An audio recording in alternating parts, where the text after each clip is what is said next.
हिमाचल प्रदेश में आई प्राकृतिक आपदा ने पर्यटन इंडस्ट्री की कमर तोड़ दी है। होटल में 1 से 2% बुकिंग रह गई है, जबकि तबाही के बाद अब हालात सामान्य भी होने लगे हैं। लेकिन पर्यटक हिमाचल प्रदेश में आने से अभी भी डर रहे हैं, क्योंकि आपदा के कारण हिमाचल की छवि को काफी नुकसान हुआ है।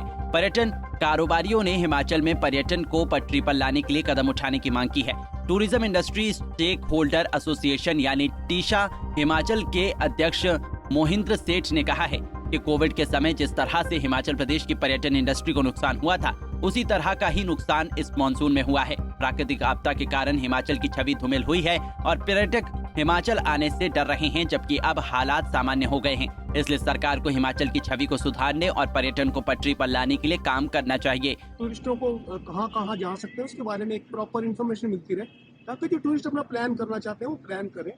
और हमें सबसे बड़ा फियर ये है कि जो सितंबर अक्टूबर में जो दुर्गा पूजा सीजन लगता है, उसमें जो है बहुत सारे टूरिस्ट जो है वो प्लानिंग करके आते हैं, एडवांस बुकिंग्स में आते हैं। तो जब उनको रोड्स की सर्टेनिटी का नहीं पता होगा तो वो उससे डेंट पहुंचेगा, उससे हम लोगों को भी नुकसान होगा और सरकार को भी जो है रेवेन्यू का लॉस होगा। तो ये एक बड़ा जरूरी है कि जो भी रोड कंडीशन है उसके ऊपर पूरा जो है डेली बेसिस के ऊपर जो है एक बुलेटिन दी जाए, ताकि जो टूरिस्ट अपना प्लान कर रहे हैं in future to come in September October, they can easily book their accommodation. क्योंकि सबसे बड़ा कंसर्न जो एडवांस प्लान टूरिस्ट का होता है वो यही होता है कि वहाँ की कनेक्टिविटी में क्या दिक्कत है। तो जब कनेक्टिविटी की दिक्कत उसको समझ आएगी वहाँ कुछ नहीं है, तो हमारी जो बुकिंग्स भी दोबारा से स्टार्ट हो जाएंगी और पर्यटन को जो है इससे लाभ होगा। तो ये मैं समझता हूँ। अगर प्रभावित कितनी हुई है, अगर आप 0% ऑक्यूपेंसी है। 1-2% जो ऑक्यूपेंसी मैंने बोली वो ये लोग हैं जो कि गवर्नमेंट ऑफिशियल काम से आ रहे हैं या पासपोर्ट बनाने के काम से आ रहे हैं या बच्चों को यूनिवर्सिटी छोड़ने आ रहे हैं, वो मजबूरन आ रहे हैं। उसमें से भी हमें कई लोगों का पता लगा कि वो कहते हैं कि सर हमारा आगे पोस्टपोन कर दीजिए, हम नहीं आ पा रहे। तो जो जो आना भी चाहता है वो भी थोड़ा सा जरा डरता है कि भाई पता नहीं क्या चीज़ है। तो हमें एक प्रॉपर इन्फॉर्मेशन, जैसे मैंने आपको बताया, इसको जो है इसकी जो हमारी जो हिमाचल टूरिज्म की जो साइट्स चलती हैं, जो फेसबुक पे चलती हैं, उसमें इनको ये बताना चाहिए, पब्लिसाइज करना चाहिए कि ऐसा कुछ नहीं है। और जैसे जैसे वो सारी हमारी रोड्स इम्प्रूव होती जा रही हैं और मैक्सिमम जो हो भी गई हैं, तो उसके बारे में इन्फॉर्मेशन मिले तो मैं समझता हूँ पर्यटकों को जो है इससे बढ़ावा मिले। ऐसा कभी मैंने नहीं देखा, क्योंकि मैं तो 50 ईयर्स हो गए मुझे होटल इंडस्ट्री के अंदर, और मैंने कभी ऐसा नहीं देखा कि इस तरह से प्रभावित हो जाए। रेनी टाइम है, छोटा मोटा कोई छोटी मोटी लैंडस्लाइड होती रहती हैं, मगर ऐसा कभी नहीं हुआ कि ये 20 डेज के लिए ऑक्यूपेंसी जीरो हो जाए। ये तो हमें वो पुरानी याद करा दी लॉकडाउन पीरियड की। जैसे लॉकडाउन में कोई नहीं आ रहा था, आज की डेट में वही अगर आप स्थिति देखें तो इसमें तो हमारा सारी सरकार का जो हिमाचल की जो इकॉनमी है उसका जीडीपी का अराउंड 10% के करीब जो है टूरिज्म से आता है। तो हम ये समझते हैं कि इसके ऊपर बड़ा सीरियसली हम लोगों को व्यू करना चाहिए और इसके अंदर जो है जल्द ब जल्द इसको रिवाइव किया जाए, ताकि जो टूरिज्म है वो दोबारा से रिवाइव हो जाए और टूरिस्ट यहाँ पर आए। हम तो यही कहते हैं यहाँ पर कोई ऐसी परेशानी नहीं है, बल्कि ज़्यादा बेटर मौसम होता है मानसून के अंदर। हम लोग भी अभी इस पर रेस्पॉन्सिबिलिटी करने जा रहे हैं बड़ी जल्द, और फिर सरकार से भी आग्रह किया है, सीएम साहब को भी इसमें स्टेटमेंट लगाए और भी जो कंसर्न बड़े ऑफिसर उनकी स्टेटमेंट लगा, उसमें विश्वास बैठ सके, क्योंकि यहाँ है तो कुछ भी नहीं है, इतना कोई फ्लड वाली कोई बात ही नहीं है।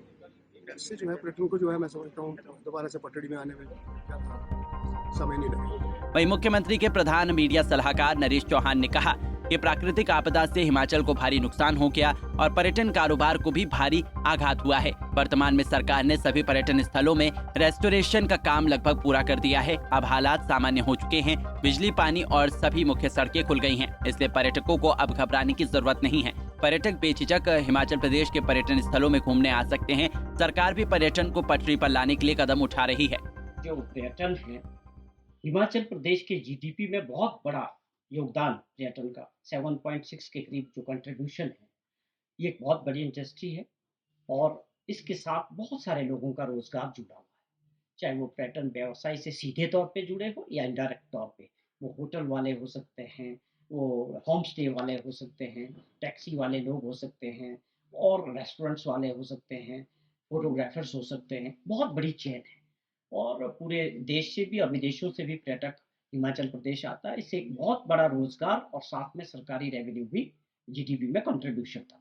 लेकिन आप देखें कि इस बार बरसात थोड़ी जल्दी आ गई और उसके बाद जिस तरह के हालात बने, उससे बहुत बड़ा नुकसान स्वाभाविक तौर पे जो है हिमाचल प्रदेश में पर्यटन का हुआ है। लेकिन अब जो परिस्थितियां हैं, मैं आज की जो बात करूं, आज परिस्थितियां ये है कि पर्यटक जो हिमाचल प्रदेश की तरफ दोबारा रुख करना चाहता है, मैं उनको ये इंश्योर करना चाहता हूँ आप सभी के माध्यम से कि आज हमारे जो टूरिस्ट डेस्टिनेशंस हैं, आप शिमला की बात करें, धर्मशाला, कांगड़ा में मनाली है, या कई जगह जो है वो सारे रिस्टोर हो चुके हैं, मेन सड़कें सारी खुल चुकी हैं। अगर अब ऐसी कोई घबराने वाली बात नहीं है, बिजली सुचारू रूप से चल रही है और पीने के पानी की व्यवस्था बिल्कुल सही है। जितने भी टूरिस्ट डेस्टिनेशन हैं, हर जगह स्थिति को जो है सामान्य करने का प्रयास किया जा रहा है।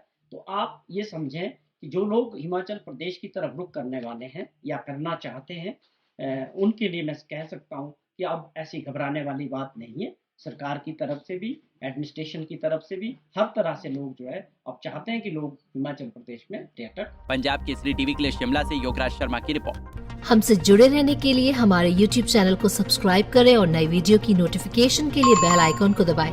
अगर आप ये वीडियो Facebook पर देख रहे हैं तो लाइक जरूर करें और ज्यादा से ज्यादा शेयर करें। इसी तरह के और भी अपडेट्स के लिए फॉलो करें हमारा Instagram पेज himachal.kesari।